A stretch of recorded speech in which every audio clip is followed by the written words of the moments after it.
Bueno, van 22 minutos de las 9 de la mañana. Es con muchísimo gusto y le agradecemos especialmente además la deferencia que nos acompaña esta mañana a quien será el número 2 de la economía de este país, Martín Valcorba. ¿Cómo le va? Buenos días, gracias por estar acá con nosotros.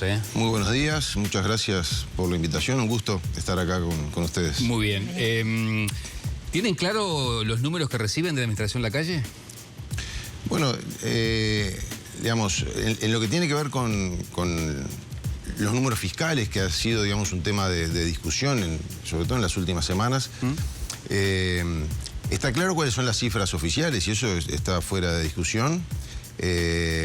Lo que está en discusión y de hecho ha mejorado un poco el intercambio en las últimas reuniones que hemos tenido con el equipo actual del Ministerio, refiere a algunos aspectos que no están contemplados en esas cifras, pero que tienen un impacto significativo. Y básicamente nos referimos a un conjunto de gastos que deberían haberse efectuado en el 2024 y que no se pagaron en el 24 y que quedan pendientes para el 25.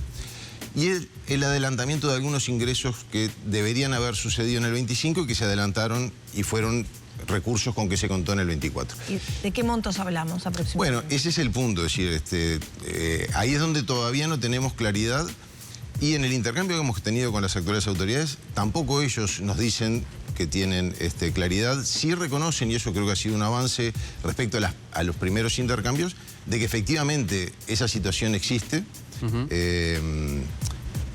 Para poner algún ejemplo concreto para que se entienda, es decir, atraso en el pago de proveedores de ACE. Es algo que nosotros lo veníamos planteando, que era algo que digamos, que era un comentario cada vez que tenía mayor intensidad, a veces de los propios proveedores de ACE y también de la interna de ACE. Y bueno, eso en la última reunión fue algo que se nos reconoció. Lo que se nos dice de parte de las autoridades actuales que ellos no tienen la información precisa, pero estamos hablando de un volumen de recursos importante, ¿no? Es decir, ellos manejan como una previsión 70 millones de dólares de pagos que deberían haberse hecho y no se hicieron.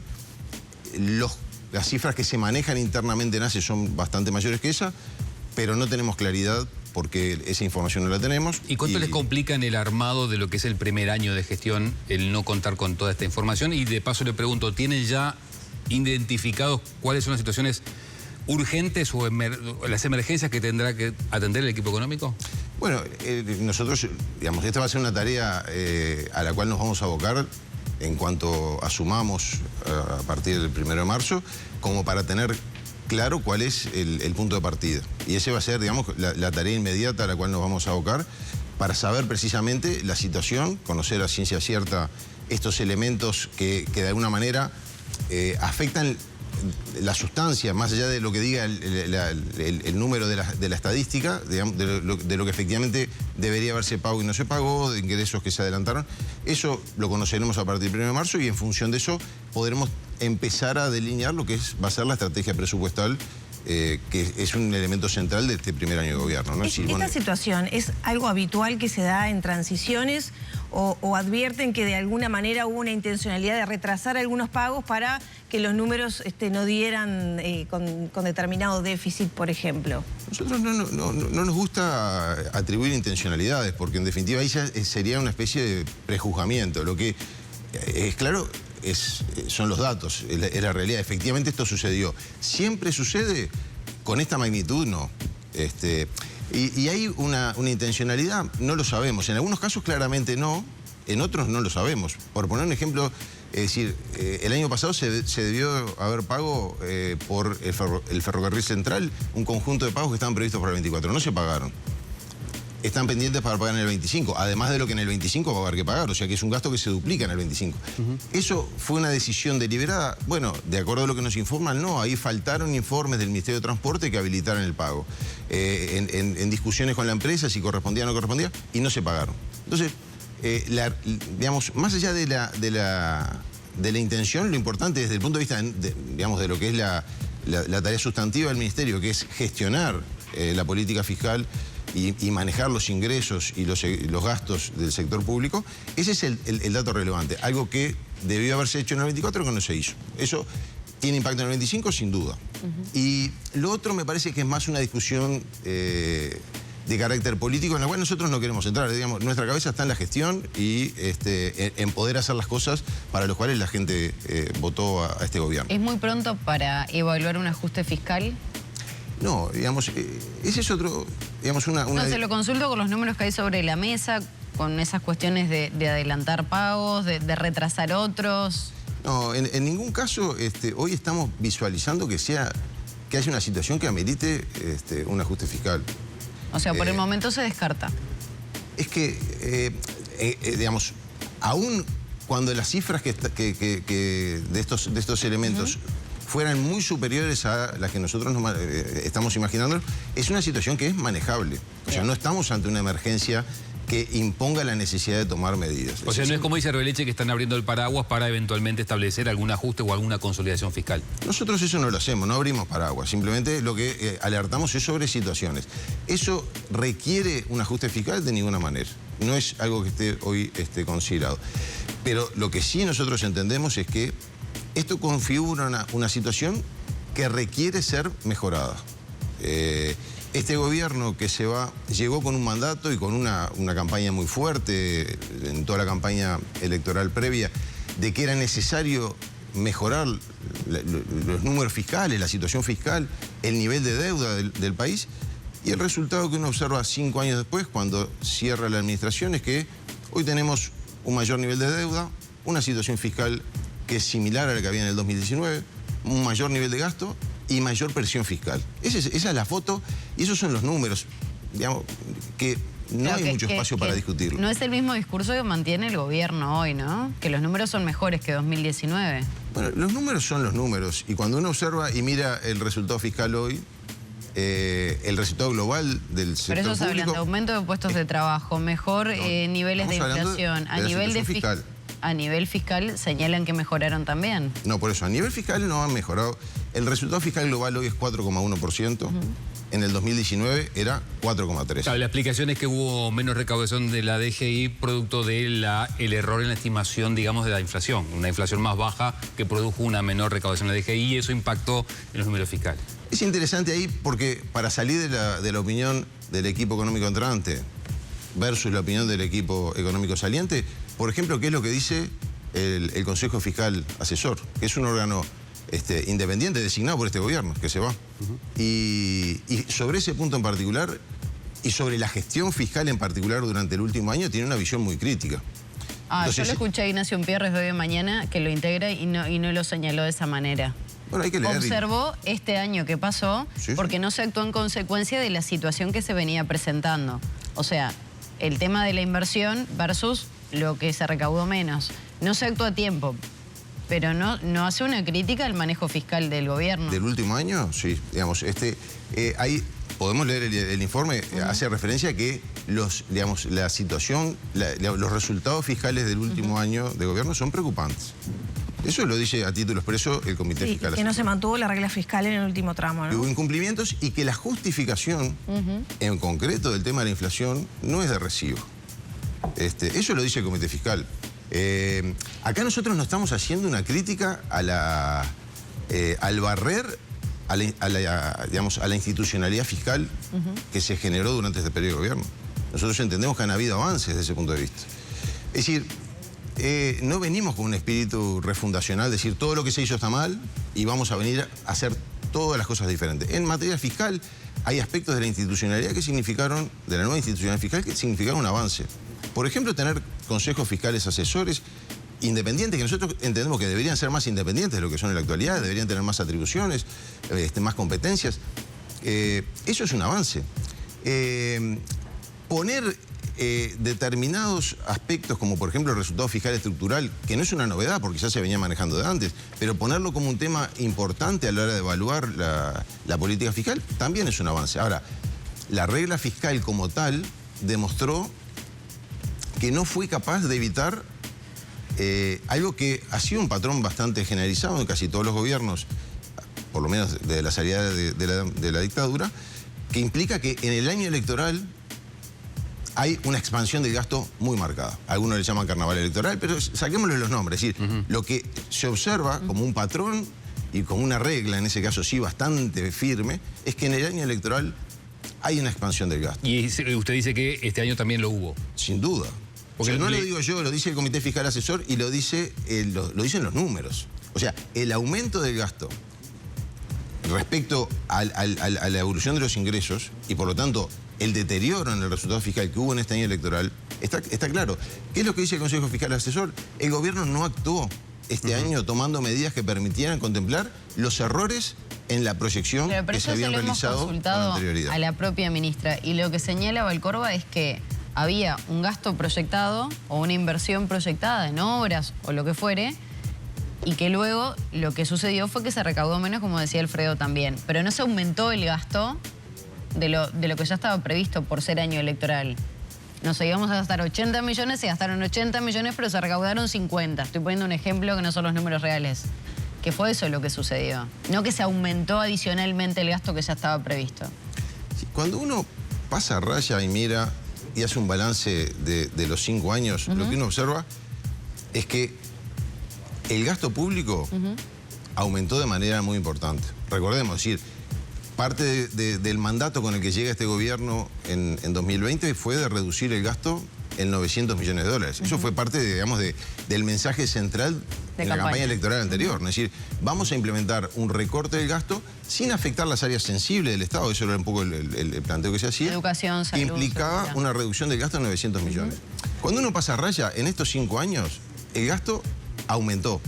Sea que lo midamos en dólares, que no es la mejor forma de medirlo, pero aumentó casi 1.000 millones de dólares, o sea, una cifra muy importante. Pero si lo miramos en términos del producto, es decir, cuando comparamos cuál es la riqueza que genera el país y cómo evoluciona el gasto en relación a esa riqueza que genera, aumentó un punto del producto para manejar números redondos. Entonces, allí hubo un apartamiento de lo que fue ese mandato con el cual se llegó y que, bueno, hoy pauta una situación, como decíamos al principio, que tenemos un resultado fiscal que es muy similar al del 2019, con un mayor nivel de gasto y una mayor presión fiscal. Esa es la situación fiscal, eso es lo que surgen de los números. Después cada uno podrá tratar de, el gobierno que se va, vestirlo de una manera que le sea funcional a su relato, y otros tratarán de plantear una forma diferente, pero los números son los números. Entonces, y son claros. ¿la regla fiscal se va a poder mantener en este periodo entrante de gobierno? Nosotros entendemos que la regla, que hay que mejorar la institucionalidad fiscal, hay que fortalecer la institucionalidad fiscal. Eso tiene dos componentes. Por un lado, la institucionalidad en sí misma, los consejos asesores independientes, y por otro lado, establecer una regla fiscal que efectivamente contribuya a mejorar la situación fiscal. Hoy me preguntaban, ¿es necesario hacer un ajuste fiscal? De ninguna manera. No es lo que hoy estamos previendo. Creo que no hay ningún analista que hoy considere que sea necesario hacer un ajuste fiscal. Ahora, si uno consulta con cualquier economista, seguramente también haya una visión muy unánime de que es necesario mejorar el resultado fiscal. Que esta situación que tenemos hoy, que deja este gobierno y que con la cual arranca el gobierno de Yamandu Orsi, no es una situación que desde el punto de vista fiscal se pueda sostener durante los próximos 5 años. Y eso creo que da digamos, esa palabra que muchas veces se ha utilizado de consolidación fiscal, precisamente lo que significa es eso. Es decir, hoy tenemos una situación fiscal que no genera holguras, pero que es absolutamente manejable. Lo que sí es claro, y es el mandato que desde la política económica nosotros vamos a impulsar en estos 5 años, es que esa situación fiscal hay que mejorarla. Porque en el fondo de lo que se trata, para que todos lo entendamos, es muy parecido a lo que sucede en el hogar de cualquiera de nosotros. Y la pregunta entonces es ¿cómo se mejora? Si no va a haber más impuestos. Lo que hacemos nos endeudamos. Y en definitiva, lo que tenemos que evitar es que esa trayectoria del endeudamiento sea una trayectoria creciente, porque en definitiva sabemos que cuando eso sucede las cosas terminan mal. Y por lo tanto hay que actuar a tiempo, tenemos fortalezas que se han ido construyendo no en estos últimos 5 años, sino en los últimos 20 años. Claramente. Y esas fortalezas hay que aprovecharlas para precisamente mejorar ese sistema. Ahí está el cómo. Si no va a haber un ajuste fiscal, no se prevén más impuestos, para dónde se identifican otras fuentes de financiamiento que pueda empezar a hacer rodar esta rueda. La clave allí es lograr que la economía vuelva a tener una tasa de crecimiento sustancialmente mayor a la que ha tenido no solo en estos últimos 5 años, sino en los últimos 10 años. Venimos de 10 años en los cuales crecemos muy poco. Si crecemos muy poco, eso genera poca capacidad de que los ingresos del Estado aumenten. Y por lo tanto, poca capacidad del Estado de dar respuesta a las necesidades reales que tiene la población. Entonces, tanto para mejorar la situación fiscal, que es necesaria, para lo cual hay tiempo y tenemos los próximos 5 años para hacerlo, como para atender el conjunto de necesidades y demandas que la sociedad tiene, absolutamente legítimas y necesarias, es clave que la economía uruguaya vuelva a crecer y que no sigamos teniendo estas tasas de crecimiento que realmente son muy... El crecimiento siempre se identifica como aumento de inversiones, ¿verdad? Correcto. ¿Cómo se va a trabajar para, bueno, atraer más inversiones? Que es algo que todos los gobiernos quieren hacer, no es solamente que pase por la voluntad, es medidas que se puedan realizar, atractivo para capitales internacionales. ¿Por dónde iría el camino? En una primera instancia al menos. Claro, ese concepto que está en la pregunta es clave, es decir, para crecer es necesario que aumente la inversión. Sin inversión no hay crecimiento. Para que haya más inversión hay un conjunto de elementos que son los que están en la agenda de nuestro gobierno que se van a ir desplegando a partir del 1 de marzo. Hay un prerequisito básico que tiene que ver con la estabilidad económica. Sin estabilidad económica no es posible generar un proceso de crecimiento de la inversión y por lo tanto crecimiento de la actividad y del empleo y de los ingresos de los hogares. Pero es una condición necesaria, no es suficiente. Pero y ahí hay un compromiso... Ya está, pero por lo que veníamos hablando, es necesario mejorarlo y consolidarlo. Tanto desde el punto de vista fiscal como desde el punto de vista, por ejemplo, también de la inflación, digamos, en el cual este gobierno asume con un compromiso claro de que hay que seguir trabajando para que la inflación se mantenga en niveles bajos y estables. Pero eso es un prerequisito, es una condición necesaria, no es suficiente. ¿Qué cosas es necesario implementar para generar condiciones para que la inversión crezca? Bueno, en primer lugar, Uruguay tiene un conjunto de instrumentos que son muy potentes de promoción de la inversión, que tuvieron, digamos, su mayor desarrollo durante los gobiernos del Frente Amplio, que fue cuando se implementó la COMAP, la comisión que aplica el conjunto de incentivos a la inversión, y que es necesario potenciarlo, que es necesario optimizar la utilización de recursos que hay allí. Y por lo tanto hay todo un conjunto de medidas que se están analizando que tienen que ver con mejorar y racionalizar los instrumentos de promoción de inversiones, hacerlos más efectivos. ¿Por ejemplo? Por ejemplo, es decir, acá hay algunos aspectos que van a ser necesarios modificar atendiendo a cambios globales y que va a depender mucho de cómo termine evolucionando el mundo, por ejemplo, lo que tiene que ver con el impuesto a la renta mínima global.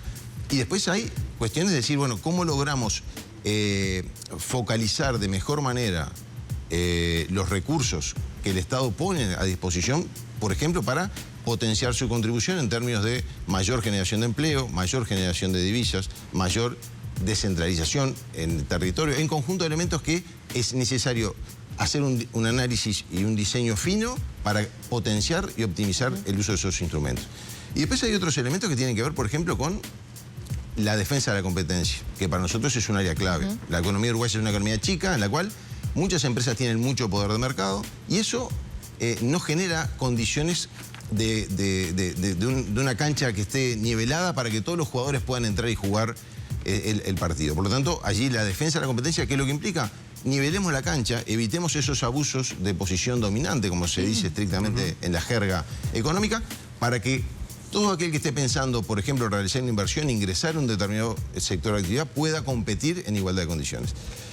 Y después hay un área que para nosotros es clave, en el cual se ha avanzado muy poco en los últimos años, pero de la cual se habla, y en los últimos años se ha hablado mucho, pero se ha podido avanzar poco, que tiene que ver con lo que por ahí se ha planteado como el desempapelamiento, la desburocratización, la simplificación de un conjunto de trámites que lo que hacen es muchas veces encarecer la actividad productiva. En eso están todos de acuerdo, en desburocratizar. Sin que eso tenga una justificación o una razón, porque si no, acá no es que estamos hablando, es necesario desregular, no, lo que estamos diciendo es, muchas veces hay regulaciones que son redundantes, cuestiones que vienen de hace muchísimos años que hoy ya no se justifican, pero que por la vía de los hechos siguieron funcionando. O sea, hay un conjunto de elementos que son muy micros. ¿Sí? ¿Hay una gran reforma? No, no hay una gran reforma. Hay un conjunto de transformaciones necesarias para generar un adecuado clima de negocios que permita y que facilite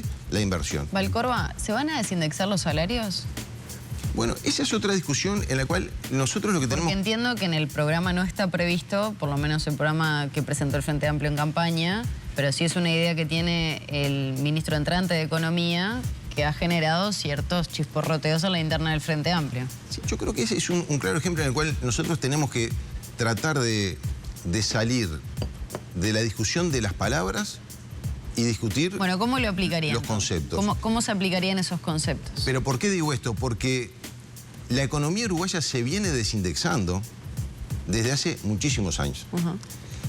En particular, durante los 15 años de gobierno del Frente Amplio, hubo un proceso claro de reducción de la indexación. O sea, la discusión no es indexación total o desindexación total.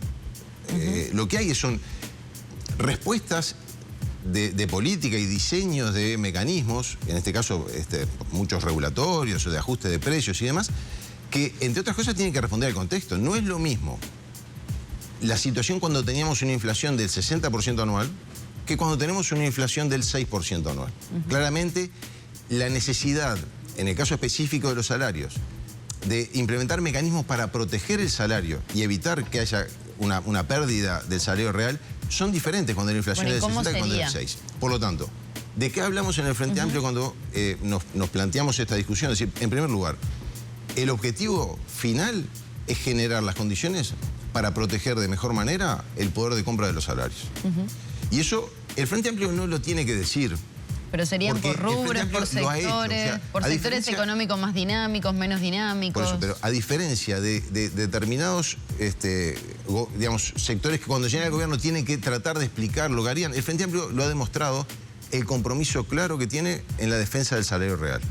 Lo que sucede aquí es, y esto aplica no solo al salario, sino a un conjunto de contratos que hay en la economía, lo que tenemos que evitar es que se generen determinadas inercias que lo que terminan haciendo es afectando, aunque uno no lo quiera, el salario real de los trabajadores y el poder de compra, por ejemplo, de los jubilados y pensionistas. ¿Por qué voy a esto? Decir, bueno, porque en definitiva, cuando nosotros logramos generar mejores condiciones para que la inflación se reduzca, eso, en última instancia, el principal beneficiario de esa trayectoria son los trabajadores. Quiero saber, pero solamente para ver si lo comprendí bien y también traducírselo, que a veces es complejo, al resto de los televidentes. Esto querría decir que se podrían mejorar las condiciones y el poder de compra de los trabajadores independientemente de estar indexados a la inflación, por ejemplo. Que la referencia a la inflación en las negociaciones salariales no se va a perder. Es decir, no está planteado que se pierda. Simplemente de lo que se trata es decir, para poner un ejemplo, uno puede decir, un mecanismo de indexación absoluto, ¿qué implicaría? Yo todos los meses tengo ajuste de salario en base a la inflación pasada. Exacto.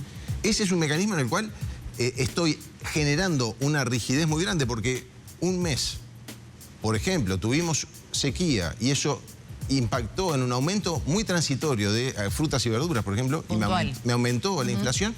Y ese aumento de la inflación, por ese mecanismo, lo incorporo en todos los precios, porque se ajustaron todos los salarios, eso se traslada a los precios y eso genera una dinámica que lo que hace es profundizar la inflación. De lo que se trata es de poder combinar razonablemente la protección del salario real, porque ese objetivo es un objetivo central en un gobierno del Frente Amplio, con generar mecanismos que eviten esa inercia que lo que hace es generar condiciones para que frente a determinadas situaciones lo que termine sucediendo es que, por ejemplo, tengamos un empuje inflacionario que termine afectando el poder de compra.